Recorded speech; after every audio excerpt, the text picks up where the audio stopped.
It's all change at Lotus with a new engine, new driver, new technology and a new paint job. Neither John Players nor their American distributors, British American Tobacco, wanted to put up more money to develop the car to Senna's demands, so in came J. Reynolds, owners of the Camel brand, who were willing to pay $7 million for a 2-year contract instead of the $2.5 million the previous sponsors had stumped up. One thing that money had paid for was a new active suspension system. The team had tried to make such a system work some years previously without success, but after years of quiet development, it was felt that it was ready to go into Gérard Ducarouge's new 99T chassis. After shaking down the car at Rio, Ayrton Senna agreed it was ready for racing, and felt that it would help offset the disadvantage of the team having last year's evolution of the Honda engine instead of the current one used in the Williams. Alongside Senna would sit Japan's first full-time racing driver, Honda test driver Satoru Nakajima. Honda had tried to press Nakajima on Williams at the start of 1986, but Frank and Patrick held firm for Mansell. Peter Waugh at Lotus was much more amenable, especially with no JPS insistence on a Brit, and Senna still wanting a definite number 2, so Satoru was a natural fit. Nakajima was born to a farming family and drove cars around the family land from his early teens, before at age 20 making his competitive debut in the Suzuka Circuit Series. It was a slow start, but 5 years later he won his first race in Japanese F2 and was signed up by Honda as a development driver. Honda engines powered him, in a variety of teams, to the 1981, 82, 84, 85 and 86 Japanese F2 titles, former Lotus driver Jeff Lees interrupting his streak in 1983, before pitching up at Lotus for the 1987 season. At 37, he's unlikely to be an F1 star of the future, but he's not without talent, knows the Honda engine inside out, and is proud to be blazing the trail for his country. Ayrton Senna enters his 3rd season at Lotus as an acknowledged star and, most think, future world champion.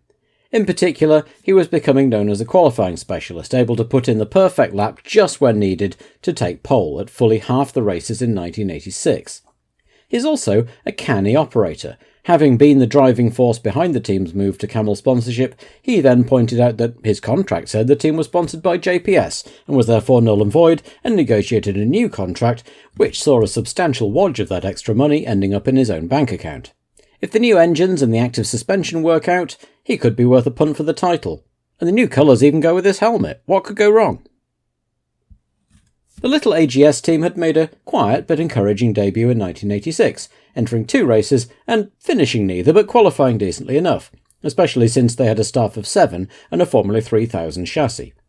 Now the team, still based in a small village filling station in the south of France, prepared to enter their first full season, with the good old Ford DFZ in the back. The JH22 chassis is a development of said Formula 3000 car with a distinctly 70s-looking square airbox, and continued sponsorship by Italian clothing firm El Charro. On driving duties is Frenchman Pascal Fabre, who had driven for the team in F2 back in 1982.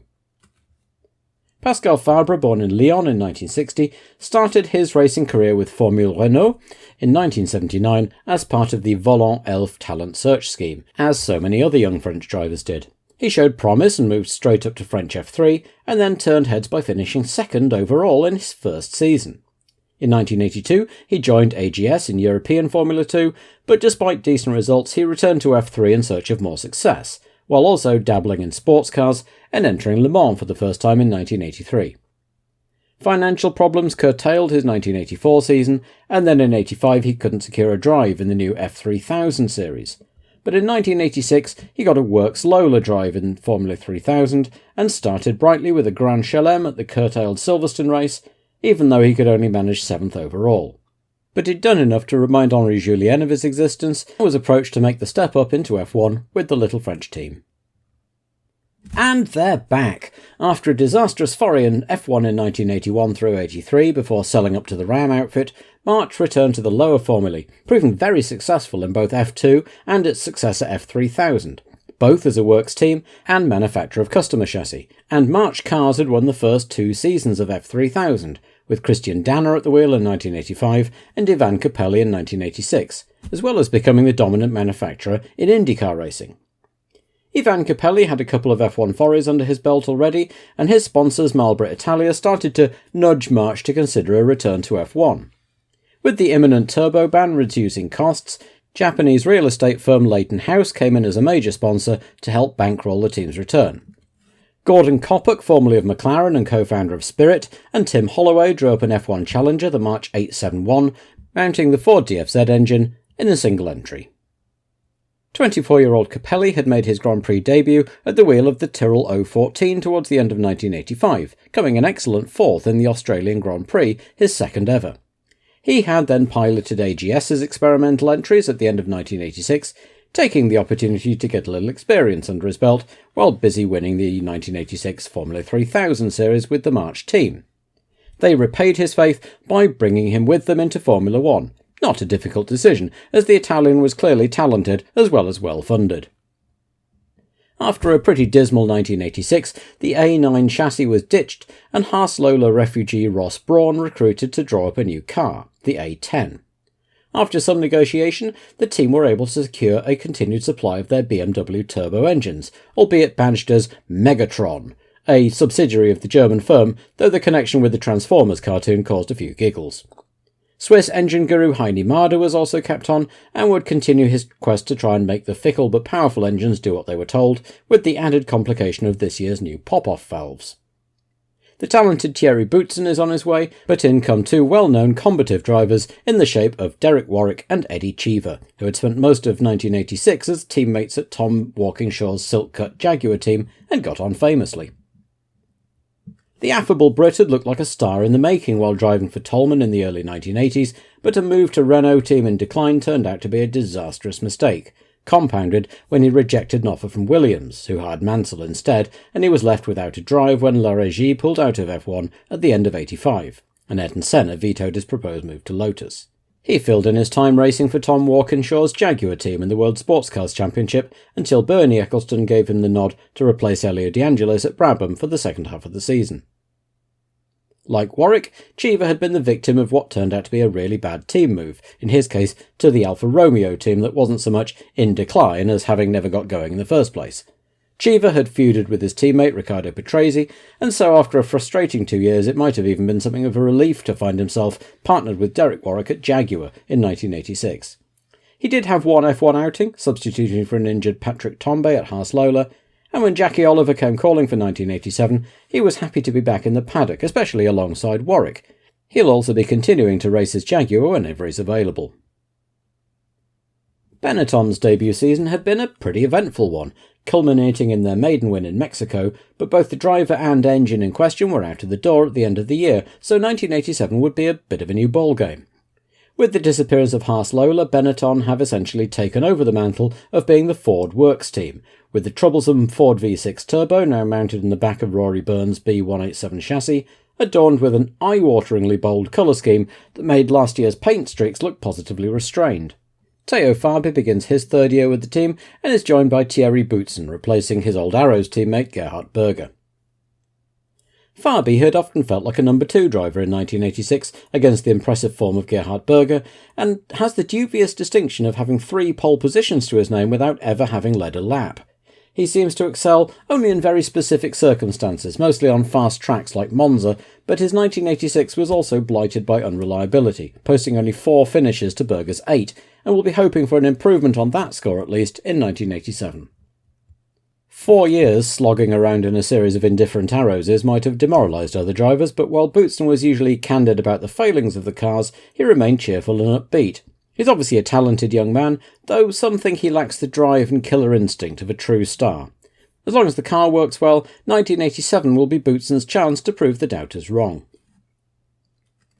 The small, perennially broke team somehow begins its 8th season in Formula 1, during which period it has scored 5 points in total, 3 for Jarrier's 4th place at the widely boycotted 1982 San Marino Grand Prix, and 2 for Ginzani after Mansell broke down in front of him in Dallas. The team look unlikely to add to the tally in 1987 as they take to the field with yet another development of the 1983 Alfa Romeo chassis, with the heavy, thirsty 1984 vintage Alfa 890T in the back. Once again, Osella start the season with a single entry driven by Alex Caffey, but will register 2 cars in case someone wants to rent a seat later on. Alex Caffey made a debut in 1986 with the Osella team, deputising for Alan Berg at the Italian Grand Prix in Monza, but had otherwise spent the season in Italian Formula 3. He'd finished a runner-up in 1984 to Alessandro Santini and in 1985 to Franco Forini, but in 1986 the competition was even stronger and he could only manage third to Nicola Larini and Stefano Modena.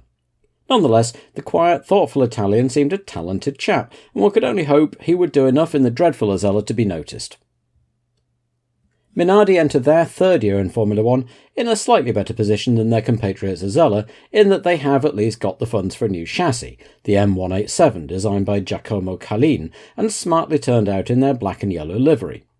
Unfortunately, a combination of financial and time pressures mean the team have to soldier on with the underpowered and unreliable Motori Moderni turbo engine.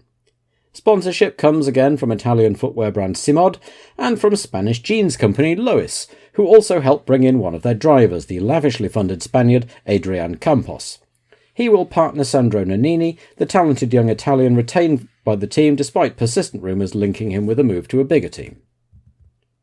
Scion of a wealthy industrial family, Adrien Campos made headlines for all the wrong reasons when at a young age he was kidnapped and held for ransom by Basque separatist group ETA. He was already racing radio-controlled cars by that stage, and on his release continued to do so, now with a bodyguard in tow. His attempts to break into the world of single-seat racing were largely unsuccessful, but eventually he managed to finish third in the 1985 German Formula 3 series, and graduated to F3000 in 1986, while also testing occasionally for Tyrrell. Nonetheless, it was his ample sponsorship rather than any great promise which put him in the Minardi seat for 1987. The chain-smoking Italian with the rock-star sister had endured a trying debut season with Minardi, only seeing the checkered flag twice during the season, and one of those times he was so far back as to be unclassified. Nonetheless, the young man had conducted himself professionally on and off the track, shown flashes of talent, and was widely held to be much better than his car was allowing him to show. Rumoured moves to Benetton or even Ferrari never materialised, so he climbs back into the Minardi cockpit and will hope for better luck in 1987. Not even Guy Ligier's political connections with President Mitterrand had been able to persuade Renault to continue supplying their engines to the French national team. Instead, Michel Tétu's new JS29 chassis is designed around the new Alfa Romeo Tipo 415T engine, itself intended as a stopgap, while the Italian firm works on a V12 atmospheric engine for the 1988 season and beyond.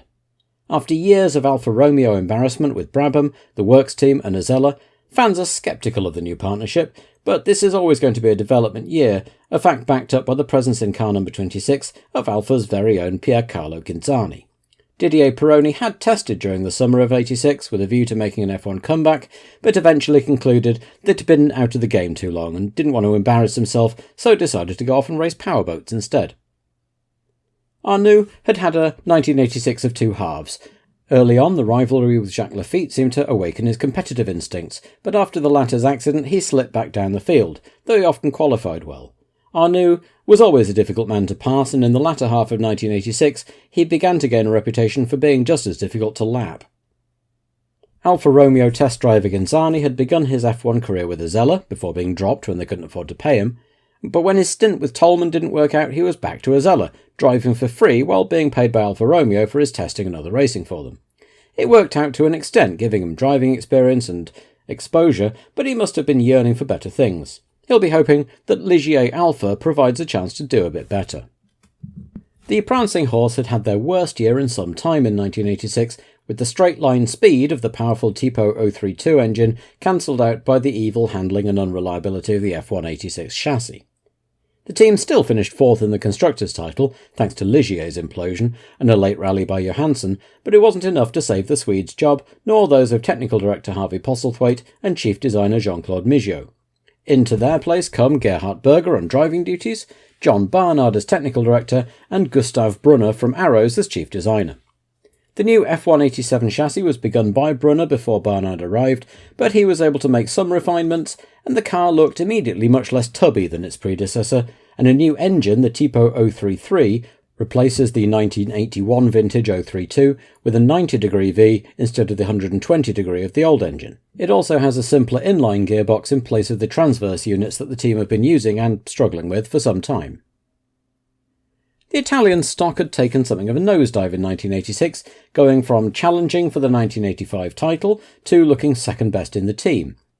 His second place in Austria was one of only 2 points finishes in a year which saw him finish 9th in the title race against Johansson's 5th. But for most of the year just seemed to be struggling with the car more than Stefan. Signed on a 3-year deal at the start of 1984, it was a surprise to some that his contract was renewed while Johansson was let go. The lanky Austrian's meteoric upward trajectory in Formula 1 continues, from the shambles of the last days of ATS through Arrows to Benetton and now Ferrari in successive years. He joins the Scuderia fresh from his maiden win in Mexico and finished above his new teammate Michele Alboreto in the Drivers' Championship to boot. He's not quite the full package yet, but there are many in the Grand Prix fraternity who can see a new Niki Lauda in the making. He returns to a variant on his 1985 helmet design, black with the Austrian colours, after a year in bright Benetton blue. Gérard Larrousse had been running the Renault factory team for its last 2 unsuccessful years in 1984 and 85, then spent some time at Ligier before deciding to go into business for himself. He's partnered up with Didier Calmels, a lawyer and financial whiz with political connections, and the pair set up shop in the Paris suburb of Antony, and commissioned a chassis from Lola Cars. This might have led to an interesting situation had the Haas team not disappeared from the grid.